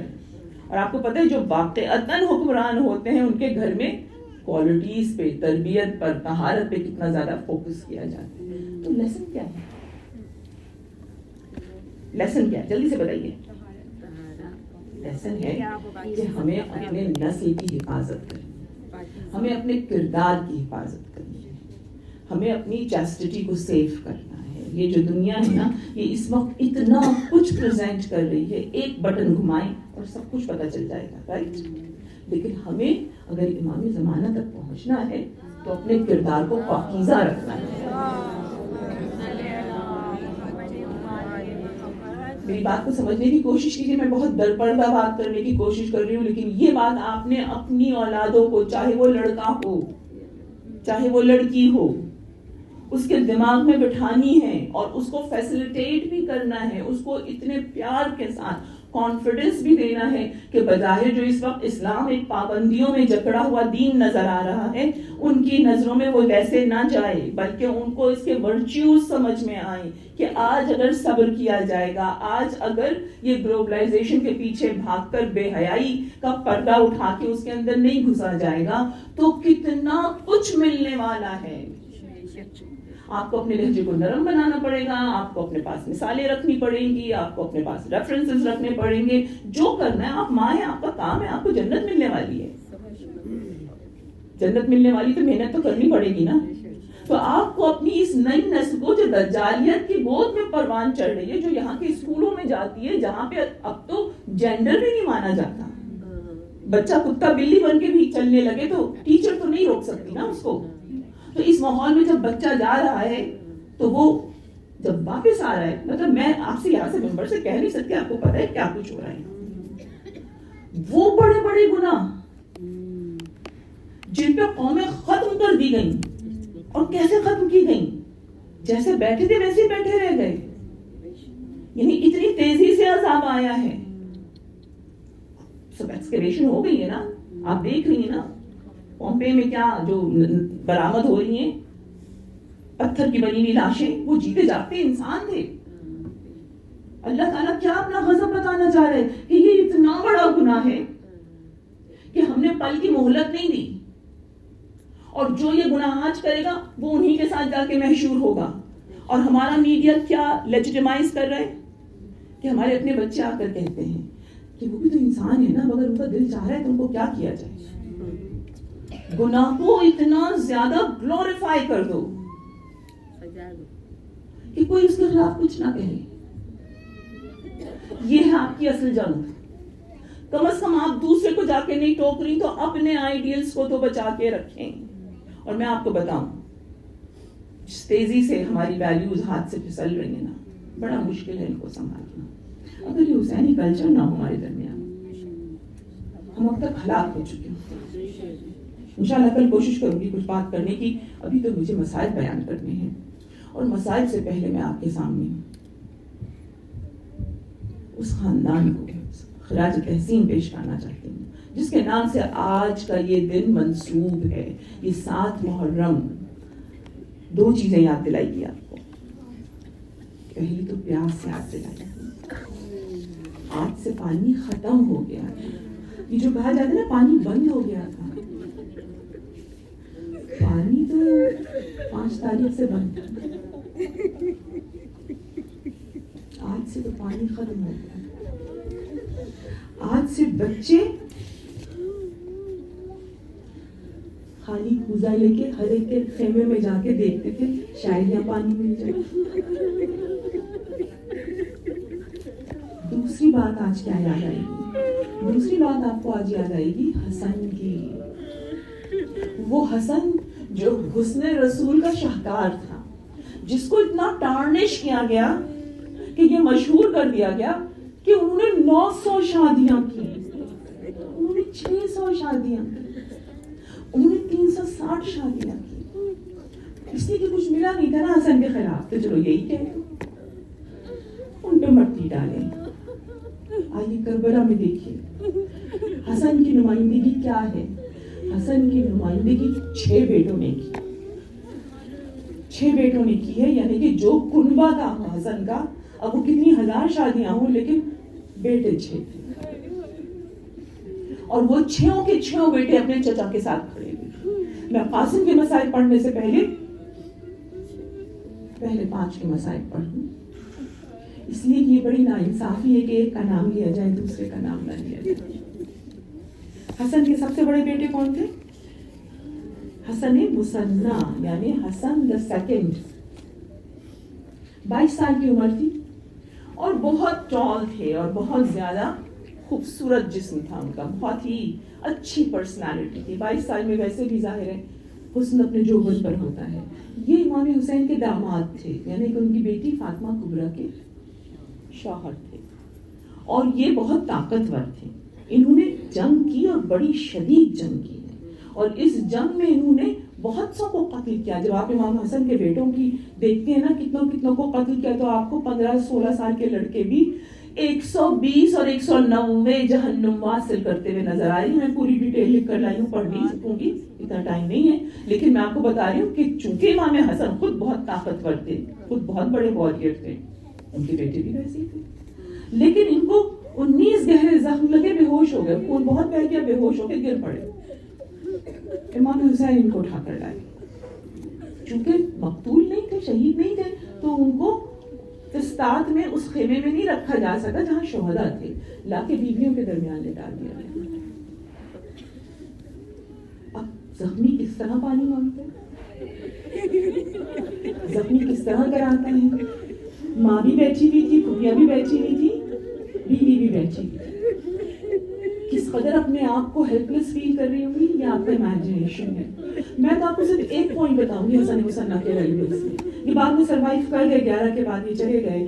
ان کو ان کا جو ایک رشتے کا ماموں تھا اسما بن خارجی، وہ لے کر چلا گیا تھا، اس نے ان کو نرچر بھی کیا، تو جو بھی تھا 97 ہجری تک یہ زندہ رہے. ٹھیک ہے، لیکن میں حسن مثنیٰ کی صرف ایک بات آپ کو بتاؤں. میں نے آپ سے کہا بہت ٹال تھے، بہت جائجانٹک فگر تھا ان کا. کہاں لیٹے ہوئے تھے؟ عورتوں کے خیمے.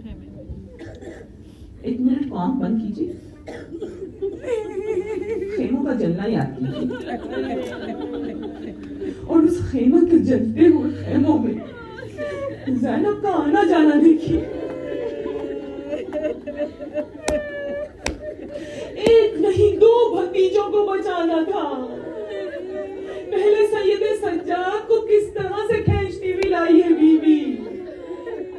لیکن میں آپ سے ایک بات کہوں، سید سجاد تو بے ہوش تھے، بخار میں تھے، لیکن یہ تو لہیم شہیم دراز قد وہ 3 دن کی فاقہ زدہ زینب کس طرح کھینچ رہی ہے اپنے بھتیجے کو، کس طرح سے کبھی پیٹ پہ لانے کی کوشش کرتی، کبھی ہاتھوں سے کھینچتی ہے. بار بار چلتے ہوئے خیموں کو دیکھتی ہے جو ایک کے بعد ایک گرتے جا رہے ہیں.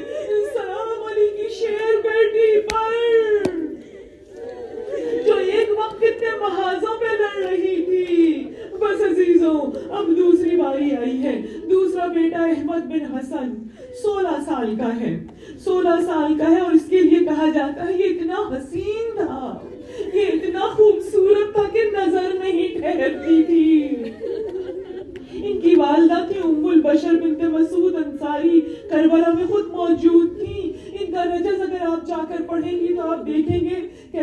بڑھ کے حملے کر رہے تھے اور انہوں نے پہلے حملے میں 50 کو قتل کیا، دوسرے میں 60 کو قتل کیا اور پھر تیسرے میں ان کا ٹوٹل 80 تک پہنچ گیا اور ٹوٹل ان کا 190 تھا. ایک 16 سال کا بچہ 3 دن کا پیاسا 180 جہنم واصل کیے. اور پتہ شہادت کیسے ہوئی تھی؟ آپ اپنے دل پر ہاتھ رکھیے. پسینہ شدید بہ رہا تھا، سر پہ زخم تھا، خون بہ رہا تھا. امام زادے نے اپنے ہاتھ سے خون کو پوچھنا چاہا، وہاں ظالم کا تیر آیا اور وہ تیر ہاتھ میں ماتھے کے اندر تک چلا گیا. شہزادہ تڑپ رہا ہے، کس طرح دوسرے ہاتھ سے تیر کو کھینچے. گھوڑے پہ سنبھلا نہ گیا. ایک بار زمین پہ تشریف لے آئے، دشمن نے ہلہ بول دیا. حسین یہ سب دیکھ رہے تھے. آپ کو سمجھ میں آئے گا کہ حسین کیوں اتنی تیزی سے قاسم کے اوپر جھپٹے تھے. دیکھ چکے تھے نا قاتل کیسے گردن اتارنے کے لیے آتا ہے. اب آئیے اگلے صاحبزادے پہ. یہ 3 سگے بھائی ہیں، عبداللہ الاکبر، قاسم، عمر بن حسن. عمر بن حسن یہ تینوں ایک ہی ماں کے بیٹے تھے. عبداللہ کی عمر 15 سال تھی، قاسم کی عمر 13 سال تھی، عمرو کی عمر 11 سال تھی. ان کی والدہ کا نام رملہ تھا. کنیت ام فروہ تھی. ابھی آپ ان کو ہی پرسا دیں گی. سب سے چھوٹا بیٹا 9 برس کا تھا. حسن کی شہادت کے بعد پیدا ہوا تھا، عبداللہ الاصغر. یہ بچہ میدان میں نہیں گیا تھا، 9 برس کا بہت چھوٹا سا بچہ تھا. جس وقت امام کے اوپر وہ ظالم شبر ملاعون آگے بڑھا ہے امام کو قتل کرنے کے لیے، اور اس نے امام کو سجدے میں جھکتے ہوئے دیکھا. اس نے بھاگنے کی کوشش کی. جب یہ بھاگنے لگا ام کلثوم نے اس کا کرتا پکڑ لیا. امام سجدے سے اٹھ چکے تھے اور آپ کو پتہ ہے نا امام کی نظریں کدھر تھی؟ زیارت الہی آپ کو بتاتی ہے امام کی نظریں خیمے کے دروازے پہ ٹکی ہوئی تھی. ایک بار دیکھا عبداللہ الاصغر باہر نکل رہا ہے، کلثوم دامن کھینچ رہی ہے، پکار کے کہا بہن اسے یہ نہ آنے دینا. بچے نے بھی سنا، لیکن کیا کہتا ہوا پھوپھی کے ہاتھ سے دامن چھڑاتا ہے، کہتا ہے چچا کو بچانے جا رہا ہوں. ننھا بچہ حسین کے پاس آیا، دونوں ننھے ہاتھ حسین کے اوپر کیے، گویا تلوار روک رہا ہے. ظالم کی تلوار چلی، ایک ہاتھ کٹ کے گر گیا حسین کی گود میں. دوسرا ہاتھ کھال کے ساتھ لٹکا رہا. بچہ حسین کی گود میں گرا، تڑپ کے کہتا ہے حسین دونوں ہاتھوں سے بچے کو تمام دھام کے کہتے ہیں اے میرے بیٹے، عنقریب اپنے دادا کے پاس پہنچو گے. اور بلا بن الطاہر اسدی ظالم ترین فرد قریب آیا، کہتا ہے حسین میں نجات دیتا ہوں. تیر چلایا، گلے پہ تیر لگا اور یتیم چچا کی گود میں تڑپ تڑپ کے ٹھنڈا ہو گیا. اب آؤ قاسم پہ میں رونے کی آپ سے فرمائش ضرور کروں. کربلا کی تاریخ کہتی ہے حسین 2 لوگوں کو بھیجتے ہوئے اتنی زور سے روئے ہیں، اتنی بلند آواز میں روئے ہیں کہ بے ہوش ہو گئے. وہ 2 کون تھے؟ ایک قاسم، ایک علی اکبر. کیوں؟ قاسم کی شکل ہو حسن کی شکل تھی. جب قاسم آ کے اجازت مانگتے تھے نا، حسین دوسری طرف دیکھنے لگتے تھے. قاسم نے پیار کرنا شروع کیا. کس چیز کو؟ حسین گھوڑے پہ بیٹھے تھے نا، بچہ چھوٹا تھا، حسین کے پیروں کو پیار کر رہا ہے، ہاتھوں سے پکڑ کے چچا کو مخاطب کر رہا ہے. چچا اجازت دے دے، چچا اجازت دے دے. آخر کار اجازت مل گئی.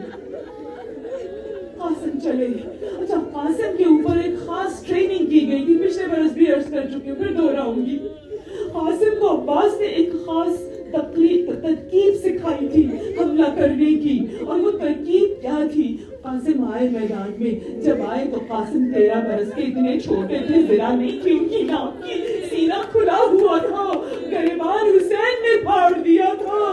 کسی نے پوچھا حسین نے گریبان کیوں پھاڑا؟ امام سجاد نے کہا اس لیے کہ یتیموں کے گریبان پھٹے ہوتے ہیں۔ میرے بابا نے اس لیے گریبان کھول دیا تھا شاید کوئی یتیم جان کے رحم کر دے۔ قاتل کہتا ہے، حمید کہتا ہے میں نے دیکھا جب وہ بچہ نکلا ہے اس کے پاؤں کا، سیدھے پاؤں کا تسمہ کھلا ہوا تھا، تسمہ نہیں بندھا ہوا تھا، اس کا سینہ کھلا ہوا تھا، مجھے لگا کالی سیاہ بدلی سے چاند نکل آیا ہے، میرے منہ سے نکلا اللہ اس کی ماں نے کیسے بھیج دیا اس کو۔ میرے برابر عمر اپنے ساتھ عزدی کھڑا ہوا تھا، کہتا ہے میں جا کے اس کا سر اتاروں گا۔ میں نے اس کی طرف دیکھ کر رحم کر اس کے اوپر، ارے اس کے لیے حربے ہزار ہیں، لیکن عمرو آگے بڑھ گیا۔ یہاں قاسم کے سامنے ایک ایک کر کے پہلوان آ رہے ہیں، قاسم سب کے 2 ٹکڑے کر رہے ہیں، جس طرح سے اپنے دادا کا چلن تھا، علی مرتضیٰ 2 ٹکڑے کرتے تھے۔ عزیزوں بس آخری جملے ہیں، دھیان سے سن لو، یہ آنسو براہ راست حسین کے رومال میں جا رہے ہیں، یتیم بھتیجے کا پرسان ہے۔ جب ایک کر کے ارزق شامی کے 4 جوان قتل ہو گئے، سامنے آیا بڑا لہیم شہیم پہلوان تھا، اب جب وہ سامنے آیا قاسم کا ننھا سا وجود، ایک بار اکبر نے، عباس نے، حسین نے دیکھنا شروع کیا بھی کیا ہوتا ہے۔ قاسم نے مڑ کے جو عباس کو دیکھا، عباس نے مخصوص اشارہ کیا، قاسم سمجھ گئے مجھے کون سا گر آزمانا ہے، اور وہ گر کیا تھا؟ باگیں چھوڑ دی گھوڑے کی، باگیں چھوڑ کر قاسم نے اپنے دونوں گھٹنوں کے بیچ میں، زانوں کے بیچ میں گھوڑے کی گردن کو دبایا اور دونوں ہاتھوں سے تلوار کو تھاما، اس لیے کہ قاسم کو وہ بہت اونچی کرنی تھی۔ جیسے ہی تلوار اونچی کر کے گھوڑے کو سگنل دیا، گھوڑا پوری قوت سے اچھلا اور قاسم نے وہ تلوار ارزق کے سر پر ماری۔ جب سر پر ماری 2 ٹکڑے ہو کے بدن گر گیا، وہ فوج پیچھے ہٹی، وہ قاسم نے خوش ہو کے چچا کو دانت لینے کے لیے دیکھا۔ عزیزوں اب تاریخ کہتی ہے کہ وہ بچہ اتنا نادان تھا، جھک کے اپنے تسمے کو، اپنے لیس کو جو اٹک گیا تھا رکاب سے کھولنے لگا۔ ارے ایسے میں یہ عمر بن سعد اس کے قریب آیا، اب سنو میں جو تم سے کہہ رہی ہوں، دل نہ پھٹ جائے۔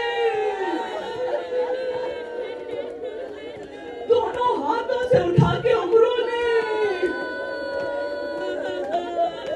ایک گرز مارا قاسم پر،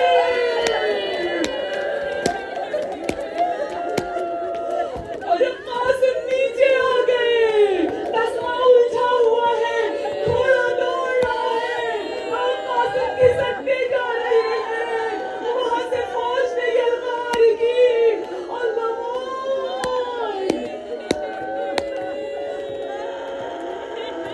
مورخ کہتا ہے، مورخ کہتے سے ایک آواز آ رہی